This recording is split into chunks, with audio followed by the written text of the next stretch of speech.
मधुर और मीठे नाम में आज दिनांक 21 मार्च दिन सोमवार को हम आप सब अपम के श्रोताओं का हार्दिक स्वागत करते हैं। आज के दिन के लिए जो वचन है वो लिया गया है इब्रानियों की पत्री उसका दूसरा अध्याय उसका 14 पद। वचन इस प्रकार से कहता है, इसलिए जबकि लड़के मांस और लहू के भागी हैं तो वह आप भी उनके समान उनका सहभागी हो गया, ताकि मृत्यु के द्वारा उसे जिसे मृत्यु पर शक्ति मिली थी अर्थात शैतान को भी निकम्मा कर दे। प्रभु में हमारे प्रिय लोगों, हमारा परमेश्वर एक आत्मा है और वह एक ऐसी आत्मा है जिसने अपने आप को मनुष्य का रूप धर के, एक बालक का रूप धर के, शरीर और लहू से बना हुआ एक बालक, जिस प्रकार से हम एक बालक को पैदा हुआ देखते हैं, ठीक उसी प्रकार से वो अद्वितीय परमेश्वर, वो सर्वशक्तिमान परमेश्वर, उसने अपना चिर स्थायी स्थान को छोड़ा। उसने अपने पुत्र को इस नाशवान मानव के रूप में शरीर देके इस धरती पे भेज दिया। ये कितना बड़ा बलिदान है जो परमेश्वर ने हमारे और आपके लिए किया कि वो हमारे जैसा बन गया। एक बायोलॉजी की एक बायोग्राफी की बुक है जिसमें जॉन हॉवर्ड ग्रिफिन के नाम से एक व्यक्ति के बारे में बताया गया है कि जॉन हॉवर्ड ग्रिफिन एक श्वेत व्यक्ति थे और उन्होंने अश्वेत अर्थात काले लोगों के लिए उनके दिल में बहुत आदर और बहुत प्रेम था। लेकिन काले लोग के बीच में जब भी हो जाते तो लोग थोड़ा सा उनसे मिलने में जुलने में बहुत परेशान होते, क्योंकि उस जमाने में काले और गोरे में बहुत ज़्यादा भेदभाव चलता था। गोरे लोग अपने आप को बहुत ऊंचा समझते थे और काले लोगों यानी निग्रो को वो बहुत हीन भावना से देखते थे। इस हीनता को, इस बीच में जो गैप था, जो बीच में गड्ढा था, उसको खत्म करने के लिए जॉन हॉवर्ड ग्रिफिन ने अपने शरीर में बहुत सारे क्रीम को इस्तेमाल किया, बहुत सारी चीज़ों का इस्तेमाल किया अपने शरीर में, यहाँ तक कि तार, या ये कहते हैं कि वो जो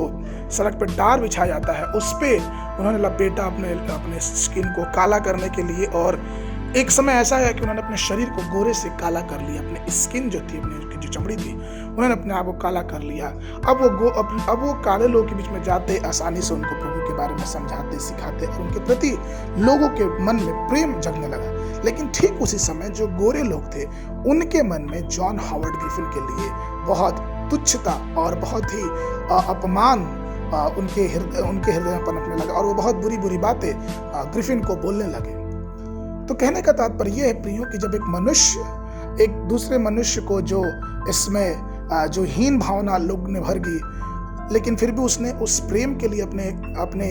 अपनी कुर्बानी, अपने गोरेपन को उसने कालेपन ने बताया। तो जरा सोचिए कि हमारा परमेश्वर जो पवित्र था, जो अगम्य है, जो सर्वशक्तिमान है, उसने हमें और आपको बचाने के लिए वो हम में से एक के समान बन गया। और सिर्फ बना नहीं, वचन यशायाह उसके 53 उसके 5 में कहता है, परंतु वह हमारी अपराधों के कारण घायल किया गया और हमारे अधर्म के कामों के कारण कुचला गया। हमारी ही शांति के लिए उस पर ताड़ना पड़ी और कोड़े खाने से अर्थात उसके कोड़े खाने से हम चंगे हुए। जरा हम सोचें परमेश्वर की असीम कृपा को कि वो हमें और आपको बचाने के लिए हम में से एक बन गया। उसने हमारे लिए कोड़े सहे, उसने हमारे लिए कांटों की ताश सही, उसने हमारे लिए अपने हाथों और पांव में कीले ठुकवाए और यहाँ तक कि उसके अंतिम लहू बहने तक उसने हमें सिर्फ माफी और माफी दी। इसलिए तो पौलुस इब्रानियों की पुस्तक उसका 4 अध्याय उसके 15 पद में कहता है, क्योंकि हमारा एक ऐसा महायाजक नहीं जो हमारी निर्बलताओं में हमारे साथ दुखी ना हो, वरन वह सब बातों में हमारी नहीं परखा तो गया तो भी निष्पाप निकला। परमेश्वर में प्रिय लोगों, आइए अपनी कृतज्ञता की गहरी भावना से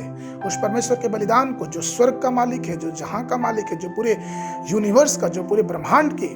करता धरता है, उसने अपने आप को हम में से एक बना दिया कि वो हमारे लिए अपने जीवन को दे दिया कि उसके लहू बहाने से हमारा उद्धार हो और हम उसके बच्चे, बेटे और बेटियां कहलाएं। इसलिए आइए हम उस परमेश्वर की स्तुति और उस परमेश्वर की महिमा अपने पूर्ण हृदय से करते रहें। आज के मनन के लिए जो पद है वो लिया गया इब्रानियों की पत्री उसका दूसरा अध्याय 14 और 15 पद। इसलिए जबकि लड़के मांस और लहू के भागी हैं तो वो आप भी उनके समान उनका सहभागी हो गया, ताकि मृत्यु के द्वारा जिसे मृत्यु भी शक्ति मिली थी अर्थात शैतान को निकम्मा कर दे और जितने मनुष्य के भय के मारे जीवन पर दासत्व से फंसे थे उन्हें छुड़ा ले।